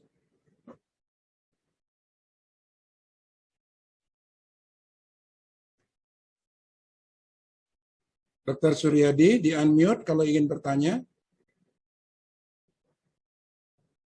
Salah pencet. Oke, kita lanjutkan untuk pertanyaan yang pertama dari, saya ambil dari chat room ya. Untuk Dr. Kardi. Dr. Kardi ada beberapa pertanyaan. Yang pertama dari Ibu Komang. Izin bertanya kepada Dr. Kardi. Nomor 1, apa saja faktor resiko yang menyebabkan prostat cenderung menjadi hiperplasia? Yang nomor 2, apa saja kiat-kiat yang dapat dilakukan untuk mencegah terjadinya IPH? Terima kasih. Silakan Dr. Kardi. Terima kasih. Pertanyaannya dari Ibu Wardini ya. Ya, pertanyaan yang bagus. Jadi kita mulai dulu dari apa itu BPH. BPH itu adalah diagnosis histopatologi yang artinya terjadinya peningkatan jumlah sel epitel dan stroma prostat atau adanya hiperplasia sel-sel stroma dan sel kelenjar prostat. Jadi BPH itu adalah diagnosis histopatologis. Jadi sebenarnya kalau kita bicara di klinik, kita akan mulai sebenarnya dari gejala dulu, lower urinary tract symptoms itu sebenarnya. Lower urinary tract symptoms sendiri itu disebabkan bukan cuma oleh BPH atau turunannya, tapi juga dari berbagai macam penyebab. Nah, dari sini sebenarnya kita akan kembali dulu dari gejala-gejala yang akan terjadi, mulai dari gejala pada fase storage, yaitu pengisian.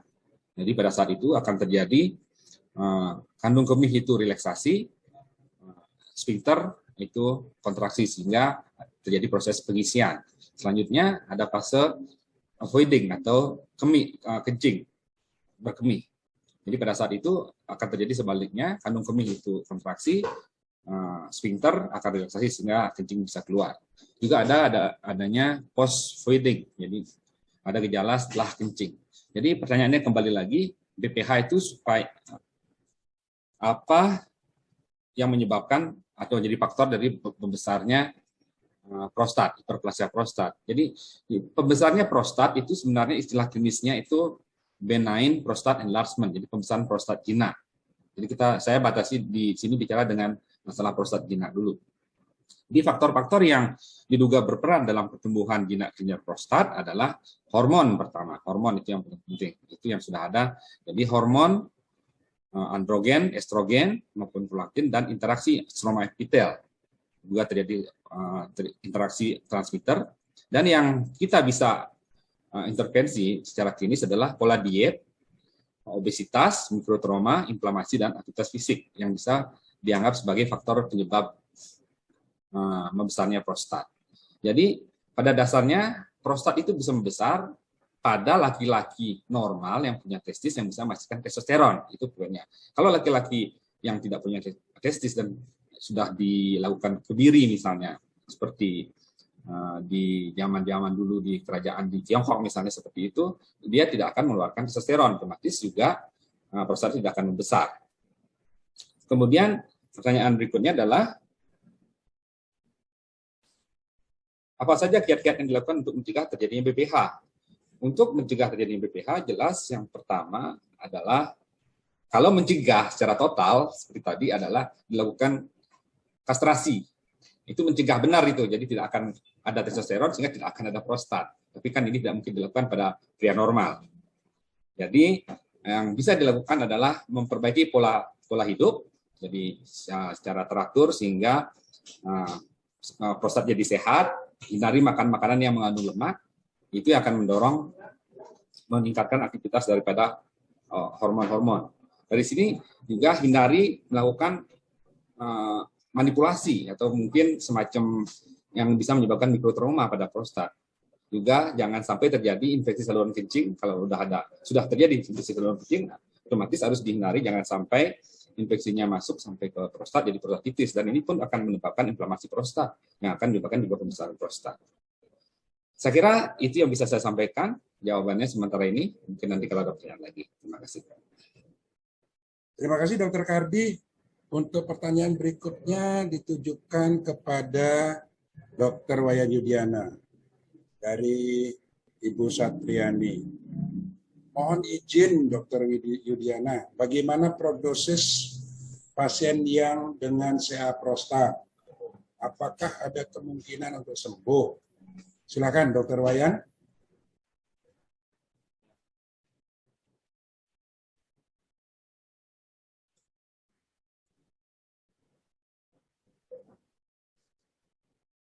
Dr. Wayan, silakan. Ya, sorry. Terima kasih atas pertanyaannya. Jadi, pertanyaan ini memang sering diajukan oleh pasien yang sudah terdiagnosa kanker prostat, baik itu dari hasil biopsi ataupun tur prostat. Nah, bisa sembuh nggak? Nah, jadi jawaban itu bisa dilihat atau bisa dijawab dengan melihat natural history atau perjalanan alamiah daripada kanker prostat itu sendiri. Nah, kalau melihat perjalanan alamiah daripada kanker prostat itu sendiri, bahwa kanker prostat yang kita jumpai pada stadium dini, stadium awal atau yang terlokalisir, nah itu kita bisa melakukan treatment yang sifatnya kuratif. Nah, kuratif itu ya kasarnya itu menyembuhkan. Menyembuhkan dalam arti di sini adalah bahwa kita mengharapkan usia harapan hidupnya nanti akan lebih dari 10 atau 15 tahun. Misalnya dia terdiagnosa pada usia 60 tahun. Nah, kita terdiagnosanya pada stadium awal. Kemudian kita lakukan treatment kuratif, apakah operasi, radikal prostatektomi ataupun radioterapi. Nah, diharapkan dengan terapi kuratif itu pada usia 60 tahun, nah, usia harapan hidupnya menjadi nantinya di atas 75 tahun. Nah, 75 tahun itu adalah rata-rata usia usia harapan hidup orang Indonesia. Jadi, kalaupun dia meninggal, kemungkinan meninggalnya itu adalah karena faktor usia, bukan karena faktor kanker prostatnya. Nah, namun apabila kita jumpai sudah dalam kondisi metastase, nah tentunya perjalanan alamiahnya menjadi lebih pendek. Nah, mungkin dalam 2-3 tahun sudah mencapai stadium terminal atau end-stage prostate cancer, sehingga kematiannya itu lebih jelas karena prostat cancer, bukan karena usia tua. Jadi jawabannya itu adalah kalau kita temukan pada stadium awal, kita bisa memperpanjang usia harapan hidupnya sampai mencapai angka harapan hidup maksimal rata-rata orang Indonesia. Sehingga kematiannya bukan karena prostat cancer, tetapi karena usia lanjut. Seperti itu. Demikian tadi jawaban dari Dr. Wayan. Saya lanjutkan ke penanya yang berikutnya dari Dr. Made Suarjaya. Ini ditujukan kepada Dr. Ardi. Selamat siang, dari gejala klinis awal, bisakah membedakan gejala BPH dengan keganasan?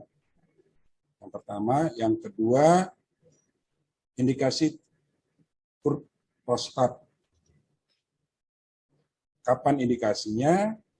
Kemudian indikasi penggunaan terapi obat dan berapa lama, itu untuk Dr. Kardi. Sedangkan yang dari Dr. Suarjaya untuk Dr. Yudiana, ini mungkin menjadi pertanyaan setiap laki-laki. Apakah ada hubungan antara keganasan prostat dengan frekuensi hubungan seksual? Saya persilakan untuk Dr. Kardi. Ya, terima kasih Dr. Suarjaya. Jadi pertanyaannya, apakah ada gejala klinis awal membedakan gejala BPH dan keganasan? Jadi gejala yang kita jumpai pada pasien seperti tadi itu adalah lower urinary tract symptom, dan itu penyebabnya salah satunya adalah BPH, itu adalah diagnosis histopatologis. Kemudian juga bisa disebabkan adanya kanker atau ada hal-hal lain. Di sini secara klinis memang kita tidak bisa membedakan secara pasti. Tidak bisa membedakan secara pasti karena diperlukan pemeriksaan lanjutan yang bisa menjadi suatu untuk menarik kesimpulan apakah dia ganas atau tidak. Ya, saya lanjutkan. Jadi secara klinis, secara simptom, kita mungkin sulit membedakan ada tidaknya atau membedakan BPH dengan keganasan. Ya, kecuali untuk hal-hal yang sifatnya sistemis, misalnya penurunan berat badan secara umum pada kanker, tapi pada prostat tidak akan bisa kelihatan secara nyata. Jadi pemeriksaan lanjutannya yang akan membantu kita membedakan, yang pertama adalah pemeriksaan laboratorium. Pemeriksaan laboratorium yang menjadi pegangan untuk membedakan itu adalah prostat spesifik antigen. Memang prostat spesifik antigen itu adalah spesifik organ, bukan spesifik untuk penanda kanker prostat. Jadi di sini kita akan melihat range dari pemeriksaan prostatnya itu, PSA-nya tersebut. Biasanya kalau di bawah 4 relatif, artinya kemungkinan akan ke arah jinak. Kemudian di atas 4 ada juga, atau antara 2 sampai 10 itu moderate, di atas itu dianggap tinggi, di atas 10 dianggap tinggi. Jadi dari sini kita udah mulai ancang-ancang untuk berpikir bahwa ada kecenderungan kemungkinan adanya keganasan. Kemudian yang berikutnya adalah pemeriksaan fisik. Yang paling signifikan adalah pemeriksaan rectal 2C, colok dubur atau digital rectal examination. Dari sini, dari pemeriksaan rectal 2C, kita akan bisa mengetahui konsistensi dari prostat. Kalau prostat itu kenyal, lembek, dan tidak ada nodul, tidak ada pengerasan, itu cenderung akan ke arah jinak, ke arah BPH. Tapi kalau misalnya di sana kita jumpai ada nodul, kemudian juga dari ukuran prostat biasanya pada pembesaran prostat jinak itu agak lebih besar. Justru kalau prostat yang ganas biasanya pulmonya akan lebih kecil, agak mengkerut begitu mungkin. Dan dari pemeriksaan digital rectal examination ini kita sudah bisa mulai mengarah ke dia ganas atau jinak. Kemudian ada berikutnya, ada pemeriksaan transrektal ultrasonografi. Ini juga sangat akan membantu menjadi arah kita ke arah mana, apakah jinak atau ganas. Kalau dari transrektal ultrasonografi kita jumpai ada lesi-lesi yang mencurigakan, misalnya tidak homogen atau adanya hipoekoik dan lain-lain, akan lihat gambaran di situ. Di samping juga kita juga akan bisa melihat bentuk dari prostatnya sendiri dan volume dari prostat dari sini. Ya. Dan saya kira ini baru dugaan, belum diagnosis pasti. Kalau semua syarat-syarat sudah memenuhi untuk dilakukan biopsi, maka harus dilakukan biopsi. Itu baru kita bisa mengambil kesimpulan lebih pasti apakah dia ganas atau jinak.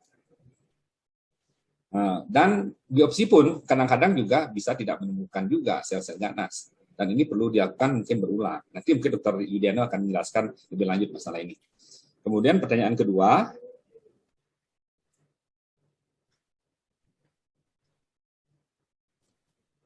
indikasi tur prostat dan kapan indikasi terapi dengan obat saja.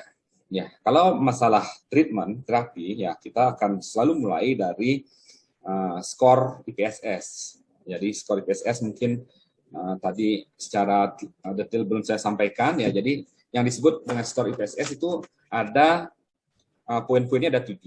Jadi yang ditanya itu seberapa sering Anda merasa masih ada sisa selesai kencing, kemudian seberapa sering Anda harus kembali kencing dalam waktu kurang dari 2 jam setelah selesai kencing, seberapa sering Anda mendapatkan bahwa Anda kencing terputus-putus, kemudian seberapa sering Anda merasa sulit untuk menahan kencing Anda, berikutnya seberapa sering pancaran kencing Anda lemah atau stream weakness, terus yang ke-6, seberapa sering Anda harus mengejan untuk mulai kencing. Dan yang ke-7 adalah seberapa sering Anda harus bangun pada malam hari untuk kencing. Jadi dari pertanyaan-pertanyaan ini diberikan angka mulai dari tidak pernah, kurang, dan dari setengahnya dan seterusnya sampai hampir selalu. Jadi dari sini akan ada namanya skor. Dari skor ini kita akan bedakan. Kalau misalnya skor IPSS itu kurang dari 7, itu bisa kita lakukan watchful waiting aja. Jadi bisa diobservasi tanpa pengobatan. Tapi pada skor yang lebih tinggi, skor 8 sampai 19 itu skor sedang IPSS, kemudian 20 sampai 35 itu skor berat, itu masih ada tempatnya untuk diberikan pengobatan tergantung dari yang dominan apa sakit keluhannya, apakah dia pada fase storage, pengisian, atau pada fase voiding, atau pada fase false voiding. Dari sini pilihan terapinya secara umum adalah ada 2 sebenarnya, yaitu alpha 1 blocker, misalnya tamsulosin, dan 5 ARI atau 5 alpha reduktase inhibitor. Jadi atau dutasterid atau finasterid. Jadi biasanya volume prostat kita akan kecilkan dengan 5 ARI.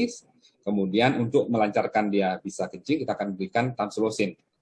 Jadi waktunya berapa lama kita akan evaluasi. Kadang-kadang bisa mungkin tanpa efek samping dari obat itu sendiri, masih aman-aman aja kita memberikan terapi pengobatan pada pasien. Dan juga evaluasi dari IPSS skornya sendiri. Secara penelitian didapatkan bahwa pengecilan prostat akan bermakna dengan diberikan 5 hari, kalau sekitar 6 bulanan baru akan kelihatan perubahan volume prostat kurang dari kira-kira lebih 30%. Tapi dalam perjalanannya ternyata pasien itu misalnya terjadi komplikasi. Salah satu yang kita akan periksa laboratoriumnya adalah SGLT, SGPT, fungsi livernya misalnya terganggu, sehingga kita tidak bisa memberikan tamsulosin misalnya. Maka kita akan mulai berpikir dan berdiskusi dengan pasien untuk mencari jalan yang lain. Nah, kemudian pertanyaan berikutnya adalah kapan dilakukan tur prostat? Tur prostat bisa dilakukan dengan beberapa indikasi. Indikasi absolut dan indikasi relatif. Jadi dari indikasi ini, maka kita baru akan menganjurkan kepada pasien untuk dilakukan operasi. Jadi yang paling nyata adalah kalau misalnya pasien itu sudah malah terjadi retensi urin yang akut, bahkan dari retensi urin berulang, kemudian gagal dengan tindakan retensi akut dengan tindakan misalnya kita cabut kateternya, kemudian ternyata dia gagal lagi, maka kita akan lanjutkan ke operasi. Kemudian terjadi infeksi saluran kemih yang berulang, kemudian terjadi hematuri yang juga berulang, kemudian adanya batu saluran kemih karena prostat, adanya penurunan fungsi ginjal, dan juga adanya perubahan patologis pada kandung kemih. Ini akan menjadi indikasi untuk kita lakukan tindakan operasi, terutama endoskopi tur prostat, reseksi of the prostat. Nah, saya kira itu yang bisa saya sampaikan. Mudah-mudahan bisa jelas untuk Dr. Madiswarjaya. Terima kasih. Terima kasih Dr. Kardi. Selanjutnya untuk Dr. Wayan, ada 2 pertanyaan yang tersisa, 2 pertanyaan terakhir ya. Seperti tadi mengenai aktivitas seksual, pertanyaan ini juga menyangkut aktivitas seksual. Pada pasien yang menderita PPH atau keganasan, apakah mempengaruhi kualitas hubungan seksual? Kemudian yang kedua, mohon izin untuk Dr. Wayan jika pada awal terdiagnosis CA prostat yang terlokalisir, dapat dilakukan tindakan kuratif pembedahan. Apakah tidak ada kemungkinan lagi ke stadium lanjutan? Dan jika ada, berapa lama dapat terjadi? Silakan Dr. Waya. Ya, terima kasih. Pertanyaannya bagus dan sering juga kita dengar. Untuk yang pertama itu, adakah hubungan antara aktivitas seksual dengan keganasan? Nah, ini hubungan secara langsung itu tidak ada, ya. Jadi tadi di salah satu slide saya itu ada mencantumkan ada faktor risiko sexual activity. Jadi beberapa literatur memang menyebutkan frekuensi ejakulasi yang sering, nah itu kalau angkanya disebutkan itu kurang lebih 20 atau 21 kali selama 1 bulan, dibandingkan dengan frekuensi ejakulasi yang lebih jarang, antara 5 sampai 7 kali dalam sebulan. Nah, itu frekuensi ejakulasi yang 21 kali, itu disebutkan bisa menurunkan resiko prostat cancer, kurang lebih 10 sampai 20%. Namun kembali lagi itu adalah data yang tidak randomized clinical trial, jadi tidak signifikan. Nah, jadi disebutkan hanya frekuensi yang lebih tinggi ejakulasinya mengurangi faktor atau mengurangi risiko terjadinya prostat cancer. Kemudian kalau seorang sudah terdiagnosa kanker prostat, bagaimana dengan aktivitas seksualnya? Nah, ini kembali lagi, kalau kita jumpai prostat cancer pada stadium awal atau stadium dini, kemudian kita lakukan terapi kuratif, memang apakah karena kankernya itu sendiri atau terapinya itu sendiri, bisa akan mengalami gangguan ereksi atau gangguan fungsi seksual. Karena seperti kita ketahui, apabila kanker prostatnya sudah pada stadium lanjut atau yang disebut extracapsular extension, jadi sudah keluar dari kapsul prostat dan mengenai apa yang disebut bundle AVN, arterio-veno-nerve bundle yang ada di posterolateral daripada sisi prostat, maka tentunya akan mengganggu fungsi seksual. Itu dari sisi penyakitnya. Kalau dari sisi tindakan atau operasinya, kita lakukan radikal prostatektomi, itu kita sampaikan kepada pasien dari awal, antara 75 sampai dengan 100% setelah operasi bisa mengalami disfungsi ereksi. Nah, disfungsi ereksi yang dialami itu juga tergantung dari usia. Kalau usia semakin tua kita lakukan operasi, disfungsi ereksinya semakin besar risikonya. Apabila kita melakukan tindakan pada usia yang lebih muda terdiagnosa kanker prostat terlokalisir, disfungsi ereksinya itu resikonya semakin rendah. Ataupun kalau sudah terjadi disfungsi ereksi, bisa kita lakukan treatment secara bertahap. Nah, seperti itu. Kemudian apabila pasien yang sudah dalam kita temukan pertama kali stadium awal atau terlokalisir, kemudian dilakukan terapi kuratif, sesuai dengan perjalanan alamiahnya, bisa dia menjadi kanker prostat stadium lanjut atau CRPC namanya. Mulai dari biochemical recurrent, dia akan naik PSA-nya, kemudian naik PSA-nya, kita terapi dengan hormonal treatment, dia menjadi resisten, setelah resisten dia menjadi terminal. Nah, seperti yang saya sebutkan tadi, apabila dia terdiagnosa misalnya pada usia 60 tahun, bisa saja untuk menjadi dia metastase, dia melebihi waktu atau usia harapan hidupnya, bisa 10, bisa 15 tahun, seperti itu. Sehingga dia tidak mencapai atau tidak merasakan stadium lanjut, sudah meninggal karena usia. Namun apabila salah satu tipe karsinomanya itu agresif, misalnya Gleason score-nya itu 8, 9, 10, walaupun kita lakukan terapi kuratif, itu biasanya akan lebih progresif. Dia bisa mencapai fase metastase atau castrate resisten itu dalam jangka waktu 10 atau 15 tahun. Misalnya dia terdiagnosa usia 60 tahun, dilakukan terapi kuratif, ternyata hasil Gleason score-nya tinggi, high risk, nah, mungkin usia 70 atau 75 tahun, dia sudah biochemical recurrent, dia sudah menjalani metastase. Nah, sehingga perlu diberikan terapi hormonal atau kemoterapi.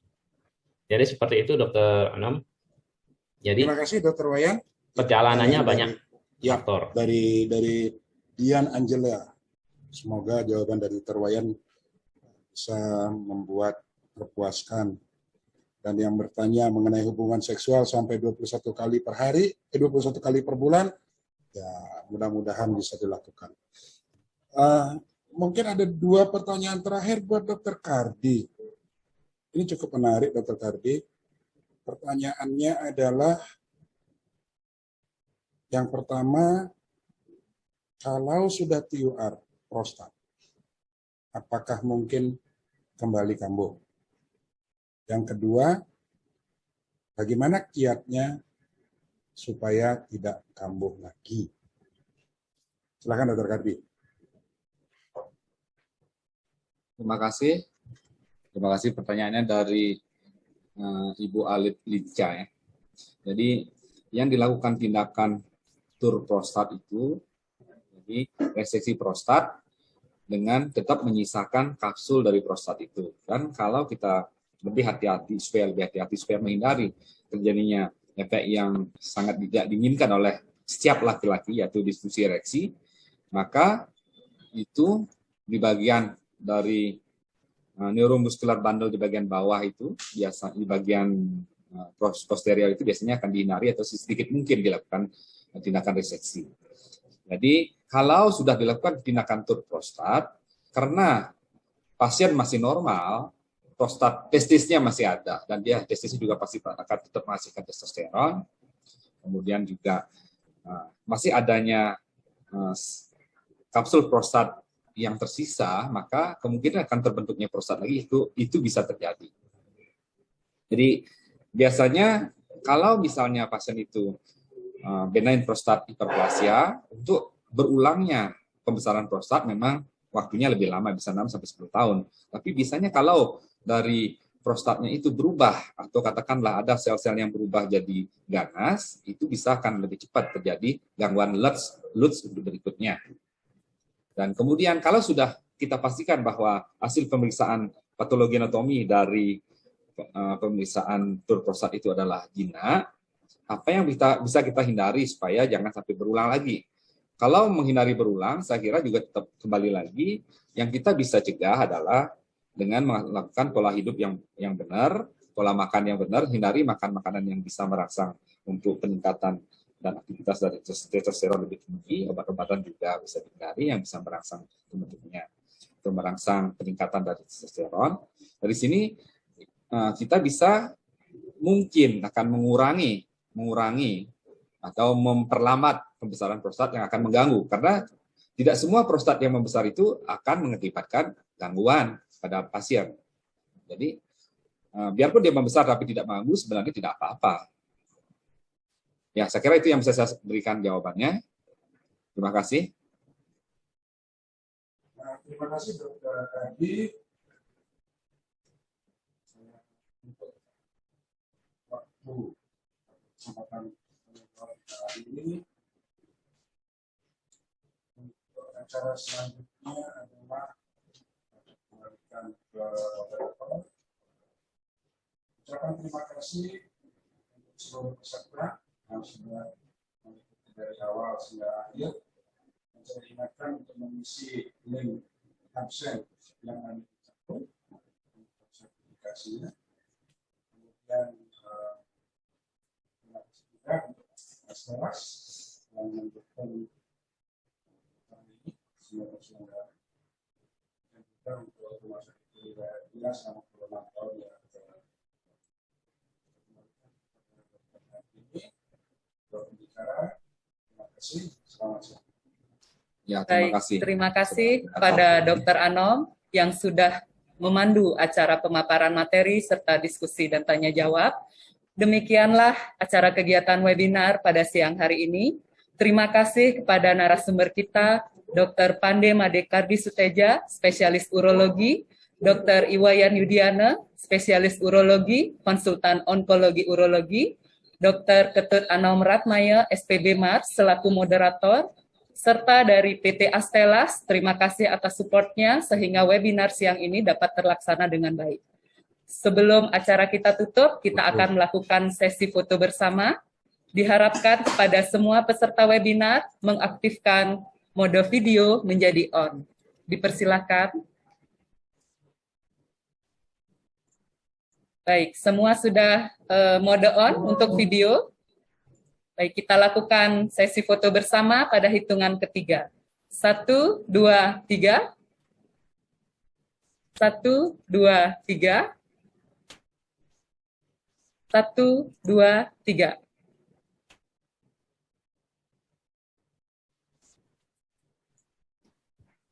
Baik, terima kasih.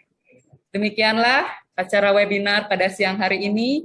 Kami dari panitia mohon maaf apabila terdapat hal yang kurang berkenan pada saat penyelenggaraan acara webinar siang ini. Saya Dr. Artini izin undur diri. Sebagai penutup, izinkan saya mengucapkan salam Om Santi Santi Santi Om. Wassalamualaikum warahmatullahi wabarakatuh.